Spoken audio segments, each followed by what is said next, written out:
세 문제입니다. 자, 먼저 첫 번째 문제, 17번 문제. 이 글에 나타난 글쓴이의 개성적인 발상과 의도에 대한 설명으로 적절한 것은 이 문제예요. 출제자의 마음이 고스란히 드러나 있어요.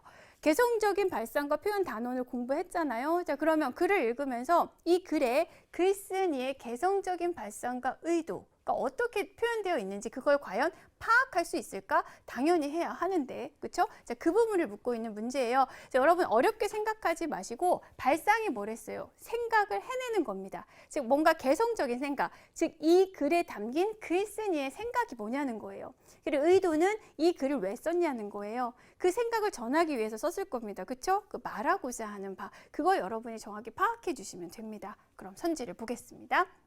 1번, 다른 사람에 대한 관심과 애정의 필요성을 극적인 사건을 통해 강조하고 있다. 자, 이 나의 모국어는 침묵에서 말하고자 하는 게 관심과 애정, 다른 사람한테 이게 아니지요. 이 글에서 말하고자 하는 바는 제목에 드러나 있는 것처럼 침묵의 가치입니다.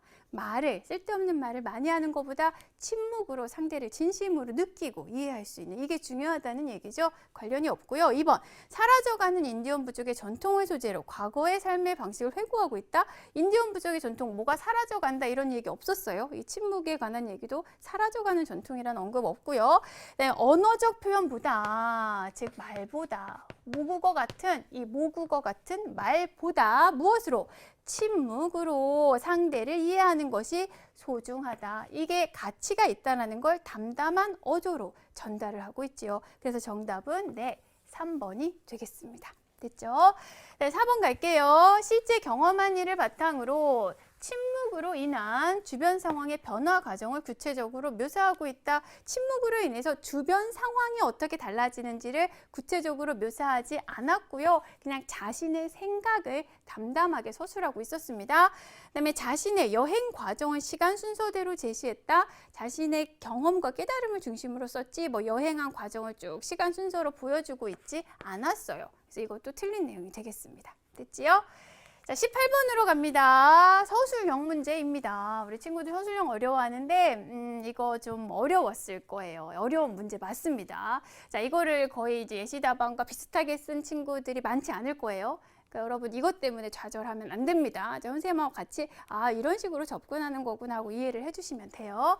자, 나를 바탕으로 기억의 구체적인 내용을 해석하여 조건에 맞게 서술하라고 그랬어요. 근데 기억을 보니까 인디언 부족들의 전통이라고 표시가 되어 있어요. 이 인디언 부족들의 전통이 뭔지를 이해해야 이 글을 제대로 이해한 겁니다. 즉 출제자는 이렇게 이 작품, 이 글을 이해하는 데 꼭 필요한 구절에 밑줄을 치고 이것의 의미를 바르게 이해하고 있는지 궁금한 거예요. 중요한 부분이니까 이해가 되시지요? 그래서 여러분 중요한 구절은 특히나 의미를 잘 헤아리면서 이제 글을 읽는 연습을 좀 하셔야 됩니다. 자, 그러면 이게 도대체 무슨 의미인가 내용을 좀 볼게요. 훗날에야 나는 그것이 인디언 부족들의 전통인 것을 알았다. 그럼 뭐가 인디언 부족들의 전통이냐? 누군가를 만나면 그들, 즉 인디언 부족들은 대화를 시작하기 전에 한동안 침묵으로 상대방을 느낀다. 바로 안녕하세요, 반갑습니다 이렇게 대화를 하는 게 아니라 조용히 침묵으로 상대를 느끼는, 이것이 바로 인디언 부족의 전통이에요. 즉 자기 앞에 있는 존재를 가장 잘 느끼는 방법은 처음 만났잖아요. 그러니까 상대를 진짜로 제대로 느끼기 위해서는 막 이것저것 물어보고 어디서 왔어요? 뭐 뭘 좋아해요? 여기 왜 왔어요? 막 이렇게 물어보는 게 아니라, 즉 말을 통한 것이 아니라 침묵을 통한 것임을 그들은 깨닫고 있었다라고 이야기했죠. 자, 그러면 인디언 부족의 전통이란 말이 아닌 이 침묵을 통해 상대를 느끼는 게 더 중요하다라는 거겠죠. 이 내용을 쓰면 되는데 조건이 있어요. 그래서 어려웠을 텐데요. 말과 침묵의 특성이 각각 드러나게 쓰래요. 뭐 한 문장은 여러분이 지켜주면 되는데, 그럼 말은 어떤 특성이 있어요? 자, 말은 여기 왜 오셨어요? 뭐 어떻게 오셨어요? 이렇게 이제 어디서 오셨어요? 이야기를 하면 그 내용 자체에만 집중을 하게 돼요. 자, 하지만 침묵은 어때요? 인디언 부족들도 상대를 느끼기 위해서라고 했죠. 즉 자신 말에 이렇게 침묵으로 상대를 느낀다, 상대의 내면을 헤아려 볼 수 있다는 거예요. 이런 특성이 드러나게 한 문장으로 침묵이 더 소중하다는 걸 쓰시면 돼요. 답을 한번 보면 상대를 이해할 때 말을 주고받으면 말 속에 담긴 내용만으로 상대를 판단하게 돼요. 말을 주고받으면. 자, 하지만 침묵은 상대의 어디까지 내면적 면모까지 이해할 수 있기 때문에 인디언들은 무엇을 중시한다? 침묵을 중시한다. 이게 인디언들의 전통이다라고 써주시면 됩니다. 그래서 이런 말의 특성과 그 다음에 침묵의 특성이 들어가야 여러분이 정답, 그러니까 좋은 점수를 받을 수가 있어요. 아시겠죠? 자, 마지막 문제 19번입니다. 니은에 들어갈 말로 가장 적절한 걸 물었습니다. 자, 여기 이런 문제도 시험에 종종 출제가 돼요. 글을 읽는 데 있어서 중요한 부분에 중요한 어떤 단어나 구절이 들어갈 부분을 가로를 치는 겁니다. 여기에 들어갈 말을 물어보는 거예요. 이거는 이 글의 내용을 제대로 이해하고 있는지 자, 출제자가 궁금한 겁니다. 자, 그러면 내용만 이해하면 답을 쉽게 찾을 수 있어요. 나는 그들의 침묵엔 턱없이 모자랐고 그들의 말엔 더없이 넘쳐났다. 한마디로 말을 많이 했다는 거죠. 그래서 나는 이 생에서 쓸데없는 말을 너무 많이 하고 살았지 않은가? 자, 그래서 나의 별명, 나의 이름은 뭐였다? 말을 많이 하니까 너무 많이 말해. 자, 2번이 답이라는 거 알 수 있어요. 나머지도 볼까요? 너의 말만 해. 자, 이건 상대의 말을 듣지 않는 거죠. 그런 거 없었고 말을 할 줄 몰라 제대로 표현을 못한다? 아니고요. 말을 못 알아들어? 상대 말을 못 알아듣는 얘기도 아니고 제대로 된 말을 좀 해. 말을 좀 제대로 된 말만 해. 이런 뜻도 아니고 말을 단지 많이 했다는 게 문제였습니다. 그래서 정답은 2번 이렇게 찾아주시면 되겠죠. 자, 이게 이제 역설적 표현이 쓰인 수필이었잖아요. 그래서 역설적 표현에 관한 수강호기 숙제가 있었어요. 아름다운 무려 천섬에 이를 그런 내용이 나와 있어요. 시대 상황을 제대로 파악해야 작품을 제대로 이해할 수 있는 것들이 있다고 했어요. 그렇죠? 그래서 작품에 드러난 시대 상황을 파악할 수 있는지 묻고 있는 겁니다. 자, 이 글에 드러난 시대적 상황, 자, 조선 후기 신분제가 흔들리던 자, 그런 시기라는 거 기억해 주시고요. 1번 신분을 돈으로 사고 팔기도 했다. 찾을 수 있어요. 이 부분에 황곡을 갚느라고 이미 양반을 팔았다. 황곡 갚으려고 양반을 팔았다. 돈 주고 양반을 판 거고요. 신분에 따라 복장과 호칭이 달랐다. 달을 보면요. 양반이 이제 신분을 팔아서 평민이 되니까 복장이 다 달라졌어요. 번거지에 잠방에 입고 또 길에 엎드려서 호칭을 자기를 소인하면서 낮추죠. 확인할 수 있는 부분. 네, 조상의 덕으로 벽에 오르는 사람 있었습니다. 어느 부분에서 알 수 있어요? 맞아요. 음관이란 단어를 눈여겨보셔야 돼요. 자기 능력이 아니라 조상의 덕으로 벼슬에 오르는 걸 음관이라고 했었지요. 양반으로서 지켜야 할 법도가 정해져 있었어요. 이게 증서에 깨알같이 써 있었죠. 그래서 뭐 손에 돈을 쥐지 말고 쌀감 묻지 말고 뭐 더워도 버선 벗지 말고 쭉 이런 법도들 정해져 있다는 거 확인할 수 있고요. 네, 5번 평민의 신분 상승을 지원하는 제도가 있었다. 자, 이걸 통해 그러니까 평민이 양반으로 신분을 상승시킬 수 있었다는 건 알 수 있지만 이거를 실제로 지원해주는 제도가 있었다는 내용은 나와 있지 않죠. 여러분이 착각하면 안 되는 게 양반 매매 증서가 막 신분 얼른 사서 뭐 더 높아지라고 하는 그런 게 아니에요. 여러분 나중에 보면 알겠지만 오히려 신분 상승을 포기하게 만듭니다. 그래서 이거는 틀린 내용 5번이 정답이 되겠습니다. 됐죠? 자, 다음 21번입니다. 이 글에 두드러지게 쓰인 표현 방법으로 적절한 것을 물었어요. 두드러지게 쓰인 표현 방법, 이 문제 안 나올 수 없죠. 교재에도 중요하다고 되어 있습니다. 양반전에서 가장 두드러진 표현 방법. 네, 맞아요. 풍자입니다. 그래서 이 양반전에 사용된 풍자적 표현 방법을 제대로 알고 있는지 묻는 문제라고 할 수 있어요. 자, 그럼 1번부터 보겠습니다. 풍자에 대해 설명하는 걸 찾으셔야 합니다. 아시겠죠? 추상적이고 관념적인 대상을 익숙한 대상에 빗대어 생생한 느낌을 준다. 빗대어 표현하는 거 맞아요. 비유입니다. 풍자가 아니고 겉으로 드러난 의미랑 정반대의 뜻을 담아 의미를 강조한다. 맞아요. 반대의 뜻을 담으니까 반어입니다. 그렇죠? 그리고 표면적으로 모순되지만 그 속에 더 깊은 의미. 그렇죠. 역설입니다. 잘했어요. 자, 그 다음 4번. 서로 다른 특성을 지닌 두 대상을 제시해서 말하고자 하는 바를 뚜렷이 드러낸다. 이건 설명 방법으로도 많이 쓰는 건데요. 서로 다른 특성을 지닌 둘을 대조시키는 방법이고요. 그럼 5번밖에 답이 안 남았네요. 그렇죠? 5번 볼게요. 사실을 있는 그대로 말하지 않는다. 풍자의 중요한 특징. 간접적, 우회적으로 돌려 말하는 거죠. 그래서 과장하거나 비꼬아요. 상대를 조롱하는 겁니다. 비판의 요소가 드러나는 거죠. 그래서 웃음을 유발하는 이게 바로 풍자입니다. 그래서 정답은 5번이 되겠죠. 됐죠? 자, 22번으로 갑니다. 기억에 대한 설명으로 적절한 것을 물었습니다. 자, 기억. 기억은 아주 중요한 대목이에요. 선생님이 이 부분 가르칠 때도 중요하다 했었고요. 자, 이렇게 중요한 부분. 한 푼어치의 값도 안 되는 그놈의 양반. 자, 이라는 이 안에의 대사. 이 중요한 대사의 작가의 의도가 담겨 있어요. 이거를 파악할 수 있는지 묻는 문제입니다. 그래서 여러분이 국어 공부할 때는요, 특히 문학 단어는 정말 지문을 꼼꼼히 보셔야 돼요. 그리고 중요한 부분들은 다 어떤 의미인지 생각을 하고 정리를 하셔야 됩니다. 자, 그럼 여기에 담겨 있는 작가의 의도가 뭘까? 한 푼어치의 값도 안 되는 그놈의 양반이라고 아내가 이야기를 해요. 바로 앞을 보니까 당신은 평소에 그리기만 좋아하더니 황곡을 갚는 데는 소용이 없구려. 쯧쯧 양반이라니. 현실적 문제를 해결하는 데 있어서 무능력하다는 걸 비판하고 있는 거죠. 그걸 찾으시면 돼요. 맞아요. 1번. 양반의 무능력함을 비판하고 있는 겁니다. 됐죠? 나머지 선지도 볼게요. 양반의 세속적 태도. 여기 나오는 양반은 막 뭐 돈, 명예, 권력 이런 세속적인 거에 관심이 없어요. 그러니까 질책하지 했다는 건 말이 안 되고, 양반의 부당한 횡포를 곱다. 이 양반은 그냥 어떤 경제적으로 좀 무능력하다는 거, 그거 이외에는 뭐 다른 사람 괴롭히는 거 없었고요. 뭐 특권도 부당하게 막 뭐 누리고 있지 않았어요. 이 양반 자체에 대한 설명을 보면 엄격한 규칙에 대한 안타까움, 뭐 규칙을 엄격하게 지킨다고 뭐라 하는 게 아니라 경제적인 어떤 현실적인 능력이 없다는 걸 질타하는 겁니다. 그래서 답은 1번이 되겠죠. 자, 23번 이거 조금 어려웠을 수 있어요. 사실 23번 문제는 이제 요 양반전 배우는 개성적인 발상과 표현, 이 학습 목표와는 조금 거리가 있습니다. 그런데 이제 표현 방법과 관련 지을 수 있어서 출제를 했어요. 여러분 1학년 때 비유에 대해서 배우셨었죠? 맞아요. 이거는 이제 비유의 종류 중에 은유법을 알고 있는지 묻는 문제입니다. 사실 왜냐하면 니은을 보면 문과의 홍패는 발동만 하지만 여기에 온갖 물건이 갖추어져 있으니 그야말로 돈자루다라고 이야기를 해요. 즉 홍패는 문과에 합격했음을 증명해 주는 거잖아요. 근데 이 홍패를 무엇에? 돈자루에 빗대어 표현했어요. 자, 이것만 있으면 돈을, 그러니까 남을 이제 이렇게 쉽게 수탈하거나 이럴 수 있다는 거를 이제 보여주는 거죠.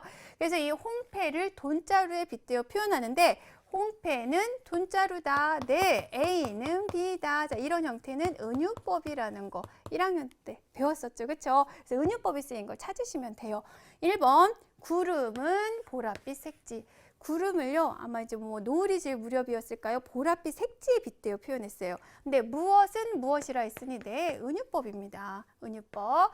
그리고 2번, 얼음처럼 차가운 빗방울이라고 했어요. 자, 빗방울을 얼음에 빗대어 표현했어요. 차가운 속성 때문에. 근데 처럼이 들어갔으니 직유법이에요. 그다음에 제비가 즐거운 듯이 뭐 한다? 춤을 춘대요. 누구처럼? 사람처럼. 네, 의인법이겠죠.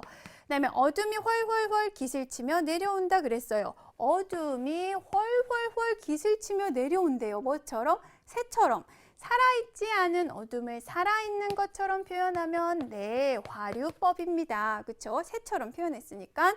네, 5번. 눈은 마치 지우개인 양 세상을 지운다. 자, 눈을 지우개에 빗대어 표현했고요. 뭐뭐인 양 연결어가 들어갔으니 직유법이 되겠죠. 자, 그럼 정답은 은유법 1번이 되는 겁니다. 됐죠?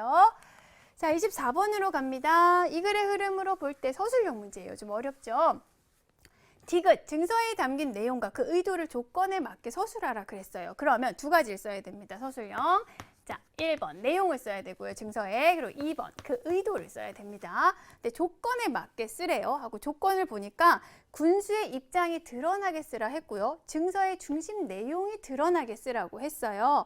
자, 그러면 일단 이 문제는요. 이 증서라는 주요 소재가 자, 이 글 속에서 어떤 역할을 하는지 중요하기 때문에 알고 있는지 묻는 거고, 이 증서를 통해서 우리가 군수의 역할을 알 수 있어요. 그래서 인물의 역할까지 파악할 수 있는지 묻는 문제입니다. 자, 그럼 볼게요. 군수의 입장이 드러나게 쓰고 중심 내용이 드러나게 써라. 디귿 증서의 중심 내용이 뭐예요? 그렇죠. 허례허식. 그렇죠? 그리고 허례허식뿐만이 아니라 뭐 부당한 특권을 갖고 있다는 내용. 그렇죠. 보이죠, 여러분도? 그래서 부당한 특권. 자, 이런 것들을 증서에 담았어요. 이런 증서를 그럼 평민 부자에게 이제 보여주고 나서 평민 부자가 어떻게 했어요? 양반 안 되겠다 했죠. 그러면 군수는 어떤 의도로 이걸 보여줬을까? 맞아요. 평민에게 신분 상승을 포기하게 하려는 의도로 보여줬다고 할 수 있어요. 이해가 되시죠? 자, 그럼 이 내용을 쓰시면 됩니다. 양반의 허례허식과 부당한 특권 같은 행위를 나열해서 부자가 양반되기를 포기하도록 한다. 그럼 이것은 1번 내용에 해당이 되고, 그리고 부자가 양반되기를 포기하게 하는 건 2번 의도에 해당이 되는 거예요. 이해가 되시죠? 이렇게 여러분이 서술형 작성해 주시면 되겠습니다.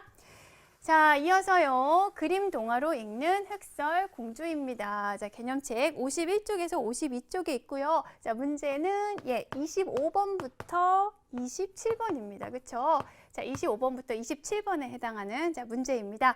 여러분 지문을 보니까요. 이제 가나, 다라, 선생님 쭉 이제 어떤 내용이 있는지 확인을, 공주가 이제 죽는 어떻게 해야 하는지 그런 거예요. 그런다는 건 어떻게 해야 하는지, 그리고 재구성이라는 게 과연 무엇인지 이런 걸 알고 있는지 묻는 문제를 할 수 있어요. 근데 선생님 선지를 보니까 재구성의 방법보다는 재구성이라는 개념 자체에 대해 출제자는 묻고 싶었던 것 같아요. 그래서 재구성이라는 게 무엇인지 알고 있는지 그럼 선생님과 같이 확인을 해보겠습니다.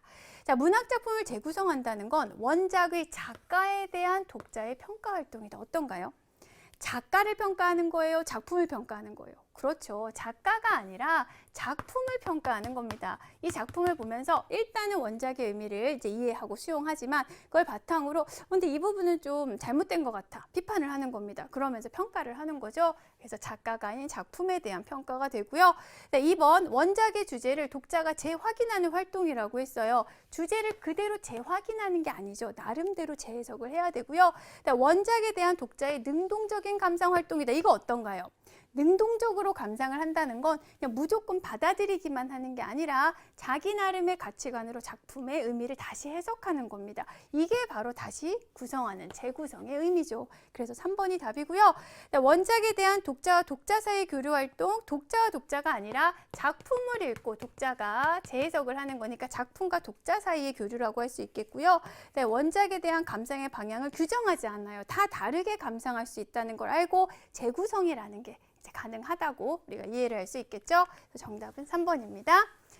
26번으로 갈게요. 보기는 이 글의 원작 백설공주의 줄거리이다. 보기를 바탕으로 할 때 이 글을 창작하기 위한 메모로 적절한 것이라고 이야기를 했습니다. 자, 문제를 보시면 원작 백설공주를 놔뒀고요. 이걸 바탕으로 이 글을 창작할 때, 즉 재구성할 때 무엇을 했느냐를 묻고 있는 거예요. 즉 출제자는 원작하고 이 재구성된 작품을 서로 비교하면서 변화 양상을 파악할 수 있는지 아주 중요하죠. 자, 그래서 별 표시 되어 있습니다. 우리 교재에도. 자, 그걸 묻고 싶었던 겁니다. 그럼 확인을 해볼게요. 자, 보기를 보면 백설공주는 어려서 어머니를 잃었다. 가장 아름다운 여인의 백설공주라는 거울의 말에 새 왕비, 자, 백설공주 나오고요. 새 왕비 나옵니다. 왕비는 쫓아내 죽이고자 하고 여러분 다 아는 이야기죠. 겨우 살아난 공주 숲속 7난쟁이 집에서 살았어요. 자, 숲속에 처음에 어디 있다가 왕궁에 있다가. 하지만 새 왕비 이를 알고 노파르 변신에 찾아갔고 결국 독사가로 공주는 죽었고 그러다가 누구에 의해 살아나요? 이웃나라의 왕자에 의해 살아나고 이게 밝혀지고 공주는 왕자랑 결혼해서 행복하게 산다. 자, 이런 내용이죠. 자, 그러면 이 작품, 이 흑설공주가 주인공인 작품과 비교를 해보겠습니다.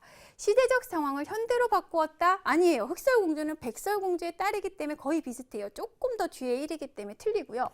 더 많은 수의 인물을 등장시켰다? 인물 수는 거의 비슷합니다. 그렇죠? 더 많은 인물 수 확인할 수 없고 시간과 공간 여러 곳으로 설정하지 않았어요. 왕궁과 숲속 거의 비슷합니다. 그렇죠? 그 다음 4번 주인공의 성격을 악인으로 설정하여 사건을 구성했다. 자, 주인공 백설공주 선인이에요. 흑설공주도 선인입니다. 착하잖아요. 자, 따라서 이것도 틀립니다. 그리고 내용을 개성적으로 해석해서 주제를 새롭게 제시했다. 어떤가요? 원작은 단지 권선징악적 주제를 다루고 있지만 이 작품은 개성의 아름다움이라는 새로운 주제를 해석하고 있어요. 그래서 5번이 맞는 내용 정답이 되겠습니다. 자, 마지막 27번입니다. 보기는 서술형인데요. 이 글의 결말이다. 보기로 모아 이 글에서 거울의 가치관이 어떻게 달라졌는지를 조건에 맞게 서술하라 그랬어요. 이 거울의 가치관의 변화는요. 재구성 과정에서 작가의 의도가 어떻게 반영되어 있는지를 보여주는 아주 중요한 부분이에요. 그래서 이 문제를 낸 겁니다.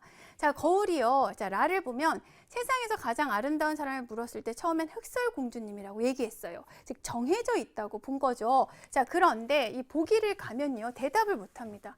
자기도 모르겠다고 하면서 모두 다 아름답다 그래요. 자, 어떤 변화가 있었어요? 아름다움이 정해져 있다라고 생각했다가 그렇죠. 정해져 있지 않다. 누구나 나름의 아름다움이 있다로 가치관이 바뀌었죠. 이 내용을 써주시면 돼요. 선생님이 정리한 부분이 이 작품의 주제가 되겠죠. 자, 그렇다면 답. 아름다움의 기준이 일정하다고 생각하다가 그 기준은 변하는 것이며 누구나 자기만의 아름다움이 있다는 걸 알게 되었다. 이렇게 변화가 드러나게 서술을 해주시면 되겠습니다. 자, 여러분 이 작품의 주제와 관련해서 선생님이 내드렸던 수강호기 숙제가 있어요. 우리 쉬어가면서 생각도 나눠보겠습니다. 안에 우애를 다루고 있는 건을 전달문에 출제 이렇게 정리가 되어 있는데요. 작품의 재구성 방식, 우리 교재에도 별표가 되어 있는데요. 이거는 출제될 가능성이 아주 높습니다. 자, 왜냐하면 이 단원은 실제로 작품을 재구성할 수 있는 능력을 기를 수 있어야 하는 단원이기 때문에 출제자는요, 작품을 어떤 방법으로 재구성했는지 과연 파악할 수 있느냐, 그래서 실제로 여러분도 그렇게 할 수 있느냐, 이걸 알고 싶은 거예요. 그럼 보겠습니다. 자, 흥부전과 이 작품의 차이를 잘 보시면 되죠. 갈래를 바꾸어서 작품 분위기를 새롭게 구성했다. 갈래는 똑같이 소설입니다. 그렇죠? 그래서 이건 아니고 원작과 동일한 사건을 전달 매체를 바꾸어서 참신한 느낌을 부여하고 있다. 전달 매체를 바꾸었다고 한다면 뭐 문자가 아니라 이제 뭐 영상 매체로 이렇게 바꿔야 되는데 그러지 않았죠. 둘 다 인쇄물이에요. 그래서 둘 다 문자입니다. 바꾸지 않았고요. 그다음에 등장인물의 성격을 정반대로 바꾸어서 원작과 상반된 주제를 전달하고 있다. 성격이 바뀐 건 맞지만 원작과 주제가 상반이란 얘기는 무슨 뜻? 반대란 뜻이에요. 아니에요. 원작과 주제가 같습니다. 무엇으로? 형제 간의 우애를 다루고 있지요. 자, 그 다음 4번 서술 시점을 1인칭 시점으로 바꾸었다. 아닙니다. 똑같이 3인칭 전지적 시점이에요. 이것도 잘못 봤고 시간적 배경을 맞아요. 현대에 맞게 재구성해서 현대의 독자가 쉽게 이해하도록 하고 있죠. 정답은 5번이 되겠습니다. 자, 이렇게 변화 양상을 파악하는 거 아주 중요합니다. 원작과 꼭 비교하면서 감상할 수 있으면 좋겠고요. 자, 29번으로 갑니다. 이 글의 주제를 표현하기에 가장 적절한 한자 성어는 이것도 마찬가지입니다. 시험에 출제될 가능성이 높아요. 왜냐? 작품을 읽으면서 주제를 파악하는 건 기본 중에 기본이기 때문이에요. 근데 이 작품의 주제를 그냥 단순하게 묻는 것보다 이렇게 한 번 더 꼬면은 이 주제를 잘 드러낼 수 있는 한자 성어를 묻는 걸로 바꾸면 조금 더 어려워지죠. 자, 1차. 이 작품의 주제는 뭐다? 네, 형제 간의 진정한 우애다. 그럼 이 형제 간의 우애를 표현해주는 한자 성어를 찾으면 돼요. 1번부터 볼게요. 수어지교라고 되어 있어요. 즉 물과 물고기의 관계라고 되어 있습니다. 물과 물고기 뗄래야 뗄 수 없는 관계죠. 그렇죠? 물을 벗어나면 물고기는 죽어요. 그만큼 친밀한 사이를 뜻합니다. 형제 간의 우애하고는 관련이 없고 그다음에 수족지에는 형제 사이의 끈끈한 우애와 사랑을 의미해요. 이걸 모르는 친구들도 있었을 거예요. 손과 발의 사랑. 손, 발 항상 같이 있어야죠. 우리 한 몸뚱이에. 그렇죠? 그만큼 형제 사이의 끈끈한 우애와 사랑을 표현할 때 이런 표현을 씁니다. 그래서 이게 주제를 드러내는 한자성어 정답이에요. 그다음에 3번 가면 동고동락이라고 되어 있어요. 동고동락은 많이 들어보셨죠? 고통도 함께하고 락, 즐거움도 함께하는 거죠. 즉 괴로움, 즐거움 항상 함께한다는 뜻이고요. 형제 간의 우애하고는 관련이 없고요. 대기만성은 큰 그릇은 늦게 이루어진다. 즉 크게 될 사람은 늦게 이루어진다는 뜻이니까 형제 간의 우애랑 관련 없고 십시일반은요. 십시, 10개의 숟가락이 일반, 하나의 밥을 이제 만들 수 있다는 거예요. 한 숟가락씩 10명이 힘을 보태면 밥 한 그릇 만들어지듯이 여러 사람이 힘을 합해 한 사람을 돕는 건 쉽다는 이런 의미를 담고 있죠. 자, 역시 형제 간의 우애와는 관련이 없습니다. 자, 이제 마지막 문제 갑니다. 서술형 문제인데요. 비교적 쉬워요. 근데 이런 식의 유형은 출제될 수 있습니다. 보면은 보기는 나를 희곡으로 재구성했대요. 그럼 나는 뭐였어요? 맞아요. 소설이었어요. 그럼 소설을 희곡으로 재구성했다는 얘기는 무엇을 바꿨다? 그렇죠. 갈래를 바꿨다는 얘기예요. 그래서 갈래를 바꿔서 작품을 재구성할 수 있는지를 출제자는 알고 싶었던 겁니다. 이해가 되시지요? 자, 그래서 글의 흐름으로 보아 빈칸에 들어갈 지시문을 쓰라고 했는데 여러분 아시겠지만 희곡은 극문학이에요. 즉 서술자가 없습니다. 무대 위에서 배우들이 연기를 하기 때문에 대사 그리고 지시문으로 이루어지죠. 자, 이걸 염두에 두시고요. 자, 조건에는 글의 내용과 분위기를 그대로 살려서 이 대사 지시문을 이제 쓰라고 했습니다. 한번 볼게요. 흥부, 깜짝 놀라며. 자, 이게 뭘까요? 지시문이에요. 지시문. 그래서 어떤 이제 행동이나 표정 이런 것들을 지시할 만한 부분은 이렇게 지시문으로 담고요. 그 다음에 말은 대사로 넣는 겁니다. 형, 그게 무슨 말이야? 내가 어떻게 용돈을 벌어? 뭐 부모님 돌아가실 때 형이 부모님께 약속했잖아. 돈에 눈이 멀어. 이젠 동생을 못 본 채 하겠다는 거야. 그 원래 소설에 있는 대사를 그대로 이제 대사로 이렇게 바꾸는 거고요. 그랬더니 놀부가 이제 어떤 지시문이 들어가야 돼요. 자, 어떤 식의 이제 연기를 하면서 난 해줄 만큼 해줬어. 도대체 언제까지 나한테 용돈 받아 살아갈 거니? 이제 내 인생은 내가 알아서 살아가도록 해. 이렇게 대사를 하는 겁니다. 그럼 여기에 들어갈 부분을 찾으면 나의 이런 내용이 있어요. 원작에 아랑곳하지 않고 흥부에게 더 모질게 말했다는, 이걸 그대로 살려서 이렇게 써주시면 돼요. 흥부의 말에 아랑곳하지 않고 모질게 이렇게 써주시면 되겠지요.